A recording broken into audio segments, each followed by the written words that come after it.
तुम्हाला माहिती आहे का श्रावण महिन्यातील कावड यात्रा म्हणजे काय? नसेल माहिती तर हा व्हिडिओ शेवटपर्यंत नक्की बघा. कावड यात्रा ही अत्यंत भक्तिमय आणि पवित्र यात्रा आहे, जी दरवर्षी श्रावण महिन्यात हजारो शिवभक्त पार पाडतात. या यात्रेत शिवभक्त पवित्र नद्यांमधून जसे की गंगा गोदावरीमधून पाणी आणतात आणि आपल्या गावातील शिवलिंगावर जलाभिषेक करतात. कावड म्हणजे एक लाकडी किंवा लोखंडी काठी, जिला दोन्ही बाजूने दोन मडके अटकवले असतात. त्या दोन मडक्यात पवित्र नदीचे जल भरलेले असते. ही कावड भक्त खांद्यावर घेऊन शेकडो किलोमीटरचं अंतर पार पाडतात. कावड यात्रा म्हणजे भक्ती, संयम आणि मन शांतीचा संगम.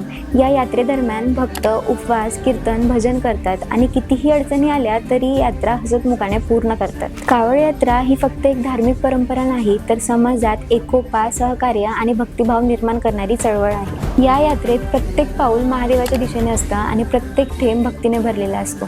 तुमच्याकडे कावड यात्रा साजरी केली जाते का? कमेंटमध्ये नक्की सांगा. आणि व्हिडिओ आवडला असेल तर लाईक करा, शेअर करा आणि फॉलो करायला विसरू नका.